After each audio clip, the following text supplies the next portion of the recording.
My name is Ernie Schultz, and I came to work in the news department at WKY-TV in 1955 after 1 year at a new television station in Enid, KGEO. At that station, I worked a 60-hour week for $55 a week.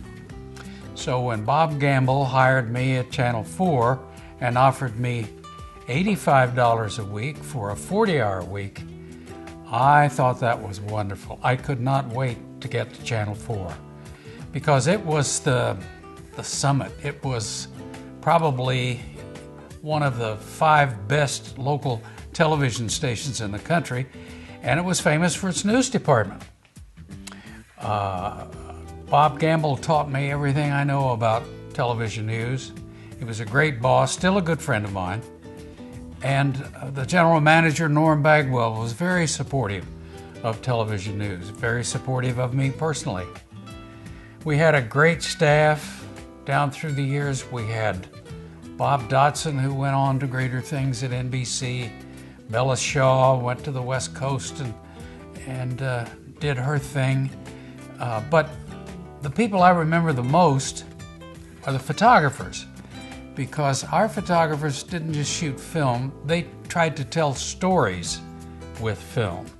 And we had some great ones. Darrell Barton, Houston Hall, Scott Berner, Cliff Atkins. I could go on and on. I probably shouldn't have named just 4 because we had so many, but it would take me a long time to name them all.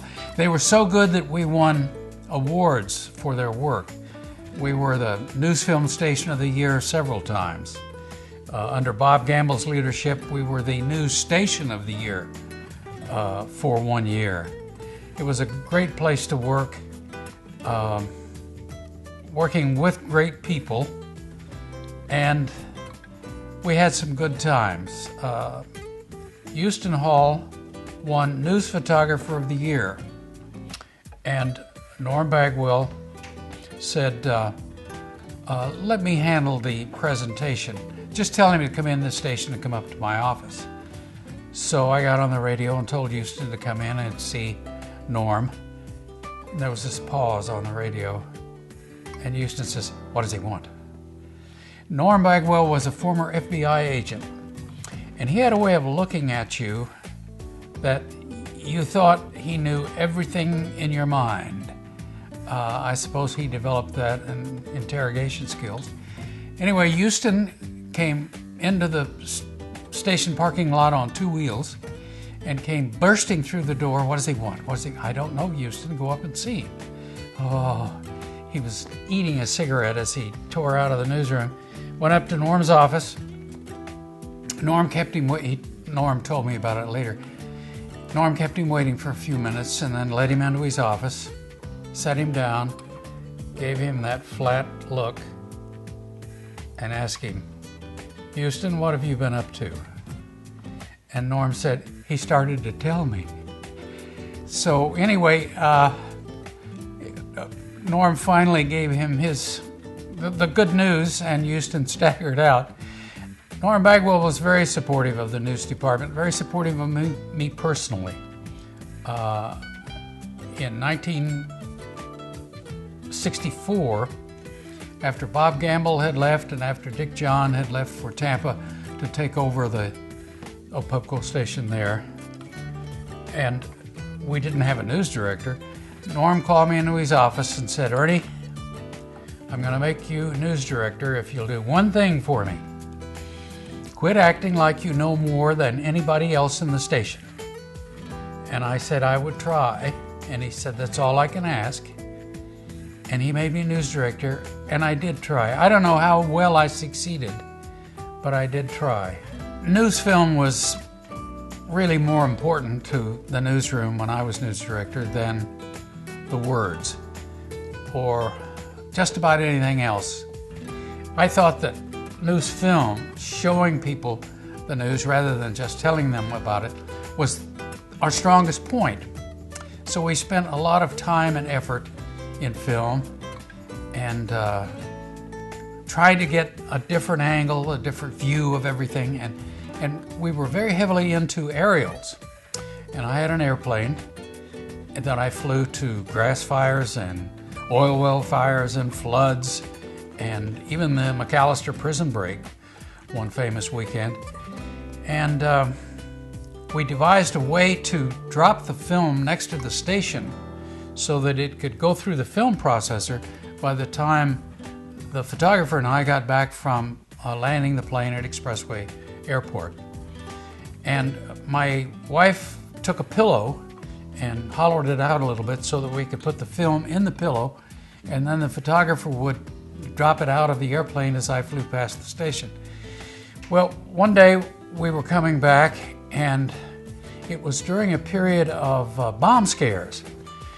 During the integration period for Oklahoma City schools, a lot of youngsters thought it was very clever to call the school and tell them that there was a bomb in the auditorium or a bomb in one of the classrooms, because then it emptied the school and they got out of class and stood around outside and thought that was pretty neat. Well, coming back from one of the aerial missions, I lined up to make the pass by the station. I saw all these people outside the station, and I thought, at last, they have recognized my aerial skills and they've come out to watch us drop the film in the parking lot so that it could get into the film processor early. And I was pretty proud of myself. And I dropped the film and went to the airport and came back in, and I said, "So, you finally realized just what we have here, did you?" "No, Ernie, we had a bomb scare." And the entire staff was ordered out of the building while they searched for the bomb. In fact, one of the policemen, when he saw your airplane coming right at the station at a very low altitude, reached for his pistol.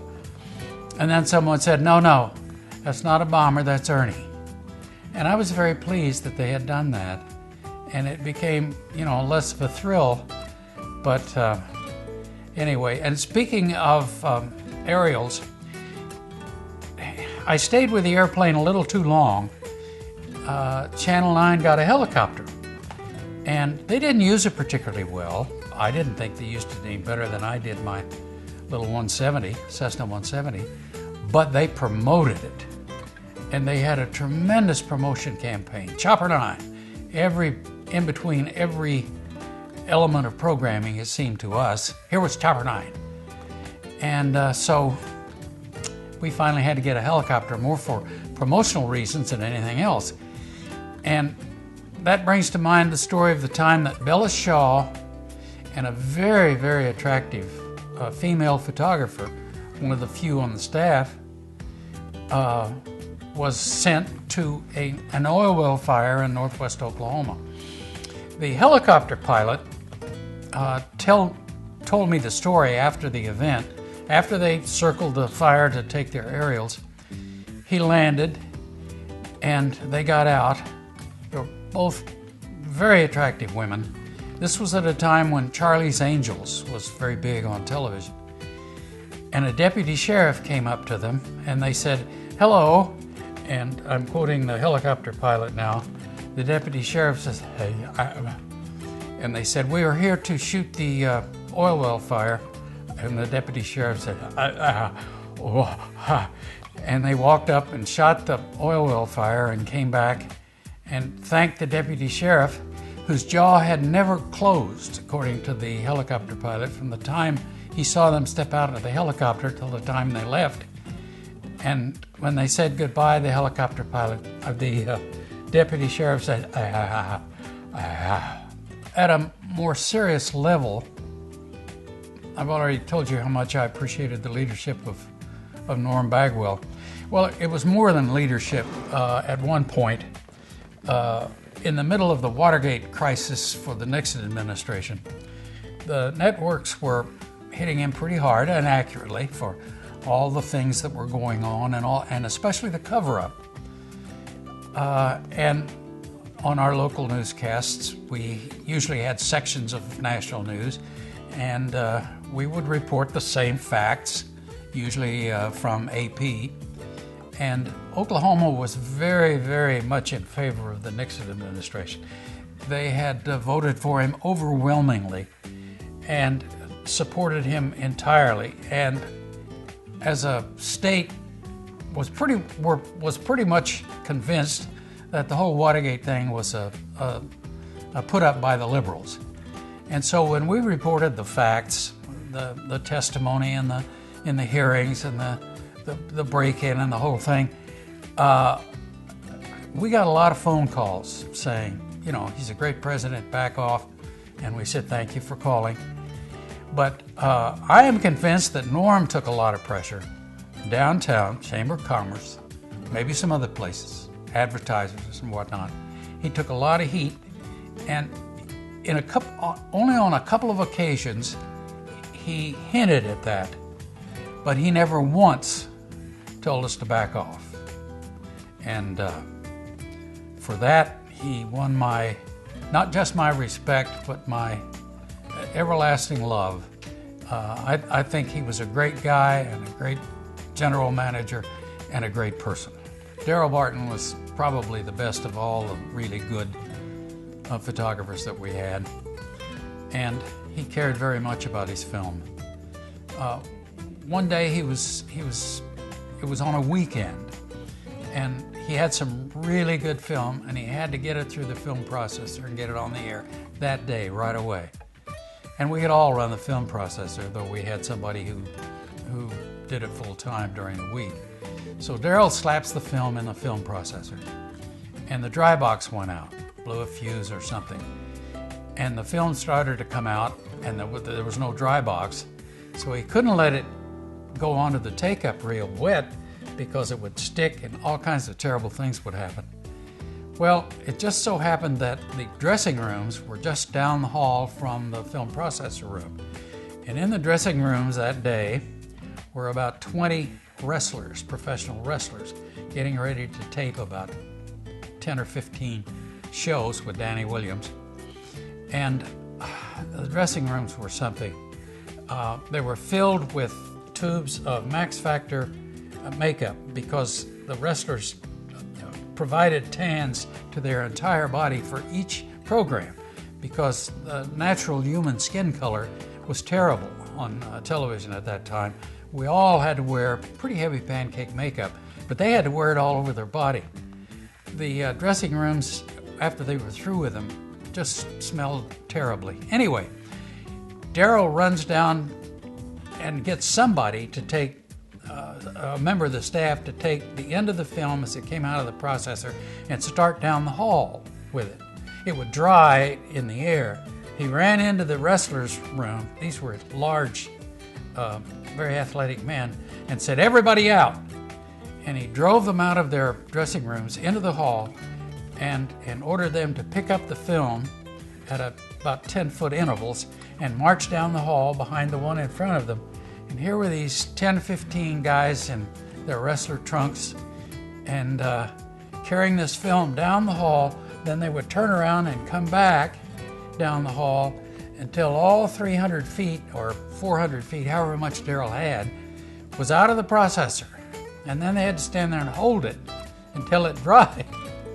It was incredible. You had to see it to believe it. One of the high points of the day during the workday was a touch football game, which we usually played around noon after the noon news and before the afternoon got underway. And everybody would pile out, and Ray played with the news department. Ray Summers, who was the film processor, he played with the news department, and he was a wonderful split end. He could catch anything, throw it anywhere near him, and Ray would get it. And he was pretty fast, and he'd outrun a lot of people. But just about everybody in the news department at one time or another played on the news department team, and we played the stage department. And they claimed to have beaten us regularly. But, you know, there's no record of that. So I don't know whether it happened or not. But Jack Ogle played with the newsroom team. He was a very fine anchor, and a great guy. Everybody liked Jack, but he was a little slow. He was a basketball player, basically. He's very tall, and that's where he really shone as a high school athlete. When I told him that a station in Enid that I was going to work at Channel 4. My boss there, Casey Comia, advised me not to go. And I said, why? And he said, well, Pubco will never pay you what you're worth, but they're such a good company, you'll never want to leave. And I didn't for 25 years. At least part of what Casey told me is true. It was a good place to work. We had the best of everything, and we usually had it first. Color television, radar, color film, CP16 cameras, color film processor, the load. Everything we needed, we had, thanks to Norm Bagwell and, after he left, Lee Allen Smith. Very supportive of the news department. And probably one of the best blessings is that when I went to work there in 1955, television news was being invented. And it continued to be invented the whole time I was there, and I was a part of that. And, you know, not many people are blessed to that extent, to the extent that I was blessed coming to work at Channel 4 at the time I did.